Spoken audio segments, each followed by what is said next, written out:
Shamama, je chante pour toi, je chante pour nous, humanité debout. Osh Imish, dragon rouge électrique. La tonalité électrique, l'énergie qu'elle nous envoie, la question qu'elle nous pose, c'est quelle énergie activer pour servir mon but? Le but de cette tempête et toutes les invitations et les enseignements de cette tempête. Et l'archétype, le glyphe qui vient répondre, c'est le dragon rouge.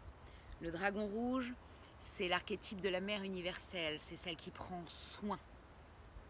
Donc c'est aujourd'hui l'énergie activée et durant toute cette onde enchantée, c'est de prendre soin de soi, de se rappeler que nous sommes la priorité de nos vies et qu'il est important de commencer par nous-mêmes. En fait, si on donne depuis les fonds de cale, on donne tous les dépôts, ce qui n'est pas génial. Donc ça demande vraiment ça. L'invitation d'aujourd'hui, c'est de regarder, d'observer, et durant toute cette onde enchantée, comment on se nourrit. Comment on se nourrit au niveau informationnel? Est-ce qu'on va dans des endroits où on sait que les informations vont nous mettre en colère, mais la colère qui casse tout, quoi. La colère qui va nous mettre dans cette tempête, ou alors des informations qui nous nourrissent, qui nous montrent la beauté, qui nous montrent qu'il y a des choses qui bougent, et où là, quand on finit de s'être informé, on se sent vivant, on se sent vibrant. Ou alors aussi, ça peut être tout ce qui est informationnel, mais qui nous met dans des colères sèches, celles qui nous mettent debout, qui nous donnent envie d'activer. Il y a ça. Ça peut être aussi, regardez, au niveau relationnel, comment on se nourrit. Oh, faut que j'aille le voir. Oh, en général, c'est pas très bon. C'est-à-dire qu'il y a très peu de cœur. Pourquoi? Qu'est-ce qui, dans cette relation, fait qu'on en est là? Donc ça demande à regarder aussi ça, pour pouvoir voir si on est loyal, intègre avec soi-même, avec la relation. Et regarder, voilà, qu'est-ce qui nous nourrit? C'est l'occasion de regarder toutes ces relations dans lesquelles on se sent accueilli tel qu'on est, pleinement, avec juste un accueil et une compassion extraordinaire. C'est ça, ce genre de relations qui font du bien, qui nourrissent. Et puis au niveau énergétique aussi, comment énergétiquement je me nourris? Est-ce que, je sais pas moi, est-ce que je cours partout, je vide mes piles, ou est-ce que je prends le temps de faire une pause, de regarder la beauté, ce qui va nourrir, ce genre de choses. Et puis aujourd'hui, on est guidé par le serpent. Donc le serpent aussi vient dire, bah ouais, c'est le corps, tout ça, ça passe par le corps. Donc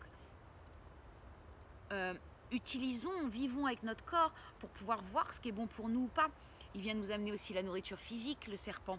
De quoi je me nourris physiquement. Puis le corps, il nous fait vite sentir si on est plein d'énergie ou si on est sur le canapé, on ne peut plus bouger. Ça marche pour tout. Vraiment, là pour le coup, il y a un truc de être ensemble avec le corps pour sentir ce qui est bon et ce qui ne l'est pas. C'est important. Laissons-le nous parler, laissons-le nous exprimer tout ça. Parce que, et il y a aussi, dans ce dragon, il y a aussi, plus on va se nourrir correctement, plus on va connaître nos besoins, de quoi j'ai besoin pour être pleine d'énergie, pour pouvoir l'offrir aux autres. Et ça demande d'aller voir à l'intérieur, de sentir quels sont nos réels besoins. Il y a tout un système de communication non violente extraordinaire pour aller voir ça. Je vous invite à aller voir, pour connecter à nos réels besoins, parce qu'une fois qu'on les connaît, ça nous permet d'activer la tempête et de ne plus compromiser, de réajuster à l'intérieur de nous et à l'extérieur de nous pour que ces besoins soient nourris et qu'on soit le mieux possible avec nous et le plus plein d'énergie pour pouvoir partir dans la vie.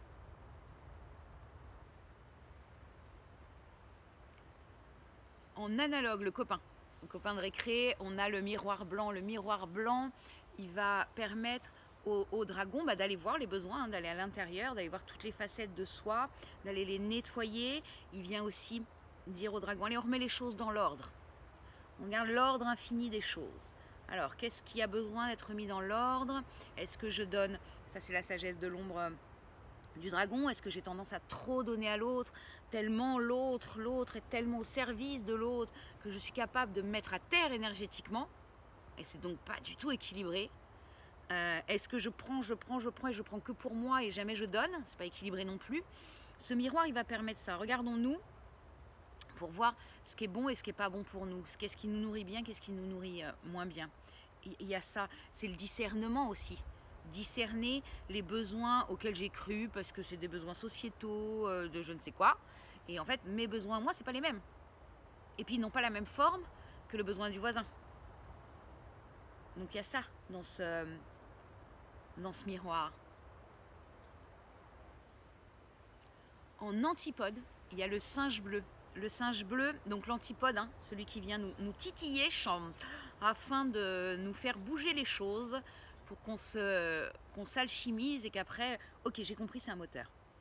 Et ici, c'est le singe bleu. Le singe bleu, il vient dire au dragon, et c'est pour ça que ça le titille, ose être vulnérable, ose montrer ta vulnérabilité, parce que c'est dans ta vulnérabilité que tu trouveras tes réels besoins, ta beauté, la beauté de la vulnérabilité, la force de cette vulnérabilité. Et avec beaucoup de légèreté et d'humour. C'est le singe, ça reste le singe. C'est une grande médecine. C'est une grande médecine, tout ça n'est pas si sérieux. Et puis ça pourrait être aussi l'enfant. Et puis comme le dragon, c'est la mère universelle, que les deux puissent s'accorder pour que le dragon puisse prendre pleinement soin de cet enfant, de notre enfant intérieur, qui très souvent a été blessé, de pouvoir le prendre et lui dire ok, j'entends ce que tu vis, c'est légitime et maintenant je vais prendre soin de toi. Ou chacun a ses formules pour ça. Ça peut nous amener ça aussi aujourd'hui. Et pendant toute cette onde enchantée, activer cette énergie du prendre soin. Moi d'abord, bien sûr, et après l'autre, parce que je suis pleine. En occulte, donc l'occulte c'est le cadeau caché, hein, c'est la base de la chaise. On a le soleil jaune cristal. Donc cristal, la coopération, comment ce soleil va coopérer pour vraiment aider ce dragon rouge électrique à prendre toute son ampleur, toute sa mesure. Et le soleil, il va lui dire, allez, dragon, rappelle-toi, tu es un cadeau pour ce monde. Rappelle-toi que chaque jour la vie conspire au meilleur pour toi. Rappelle-toi d'être vivant. Et qu'est-ce qui te rend vivant? Et pour ça, rappelle-toi que tu n'es pas plus petit qu'eux, tu n'as pas besoin d'aller te cacher, tu es un soleil. Tu peux briller de façon inconditionnelle pour tout, tous, chacun, chacune. C'est ce qui fait le soleil. Il ne réfléchit pas, lui, il éclaire, il brille. Et puis il vient dire aussi, t'es pas là pour prendre le dessus sur l'autre, en fait, chacun à sa place et tout va bien. Pas obligé d'essayer d'être au-dessus de je sais pas quoi.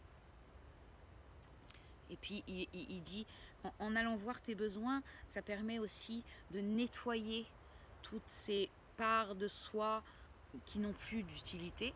Et on les nettoie et on les nettoie jusqu'à devenir transparents à nous-mêmes et illuminer, briller. Laisser passer la lumière.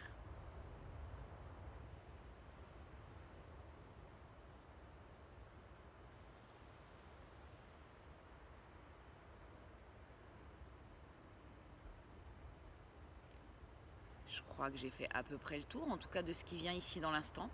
Je vous souhaite une belle journée. Prenez soin de vous. À très bientôt.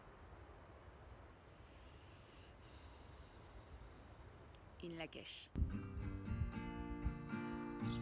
Pachamama, je chante pour toi, je chante pour nous, l'humanité debout. Pachamama, je te rends grâce, merci pour tout, humanité debout. C'est le temps du grand changement.